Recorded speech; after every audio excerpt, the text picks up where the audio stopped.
shot. Assalamualaikum warahmatullahi wabarakatuh. Perkenalkan, nama saya Rendra Roysaikul Hikam. Saya dari Prodi HES, di mana saya di sini akan menerangkan review film saya mengenai The China of Hustle. Di mana pada 2008 Amerika mengalami yang namanya kebangkrutan. Pada saat itu para pengusaha maupun para orang-orang di Amerika itu sangat tergantung pada yang namanya keuangan. Jadi mereka itu merasakan kebangkrutan, sehingga mereka itu sangat tergiur kepada pasar Cina. Karena pendapat mereka atau menurut mereka, karena menurut mereka pasar Cina itu ladangnya emas gitu loh. Dimana mereka itu berbondong-bondong berinvestasi kepada Cina. Akan tetapi orang Amerika atau orang-orang selain dari Cina untuk berinvestasi di negara Cina itu sangat sulit. Karena apa? Karena di negara Cina itu sangat adanya namanya peraturan-peraturan yang harus terpenuhi. Sehingga di Amerika itu terdapat adanya di mana di Amerika adanya yaitu lembaga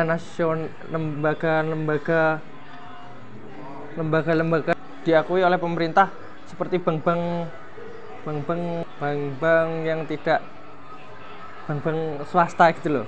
Itu bekerja sama dengan perusahaan-perusahaan Amerika. Ya, sehingga para pengusaha saat itu berbondong-bondong berinvestasi kepada perusahaan Cina. Untuk menarik minat orang Amerika, Cina itu sampai mengundang artis-artis terkenal.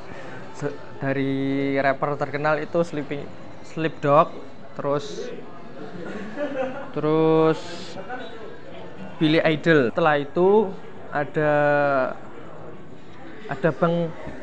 bank di mana di New York juga ada, itu diketuai oleh Clark, di mana dia itu mantan jenderal lulusan Oxford, di mana dia itu dinas di Vietnam, di mana Jenderal Clark ini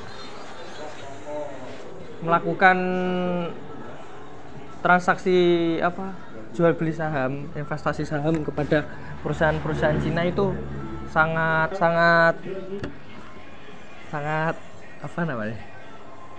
perusahaan-perusahaan Cina melalui promosinya, yaitu dengan menarik peminatnya, yaitu dia sampai merekomendasikan sampai presiden, wakil presiden itu merekomendasikan untuk berinvestasi ke Cina melalui card itu. Kemudian pihak Amerika melakukan investigasi. Yang pertama itu tidak membuahkan hasil, karena Amerika itu sudah merasakan kejanggalan, di mana auditor itu melihat kok sangat besar sekali gitu keuntungannya itu loh, sangat dari $1 menjadi sekian berapa ratus dolar. Kemudian pada tahun 2009 Cina itu para auditor Amerika itu berangkat ke Cina menyelidiki investigasi secara lebih mendalam. Maka auditor Amerika itu bekerja sama dari pemerintah Amerika dan pemerintah Cina itu bekerja sama untuk menginvestigasi kasus tersebut, di mana banyak kasus-kasus perusahaan di mana itu perusahaan bodong yang tadinya memperkenalkan di pasar Amerika bahwa perusahaan tersebut mempunyai banyak karyawan, beribu-ribu karyawan, mempunyai banyak truk, tapi kenyataannya para auditor itu ke Cina itu menyamar sebagai tukang teh di perusahaan tersebut, lalu mencari tahu bahwasannya di sana itu ada 40 karyawan doang dan 1 supir. Setelah itu pemerintah Cina dan pemerintah Amerika bekerja sama, lambat laun lambat laun para oknum-oknum tersebut dapat ditangani, diatasi dan dihukumi secara hukum yang adil.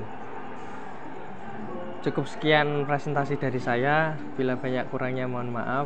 Bila ada kebaikan itu datangnya dari Allah, bila ada keburukan itu datangnya dari syaitan. Billahi fisabil haq fastabiqul khairat. Wassalamualaikum warahmatullahi wabarakatuh.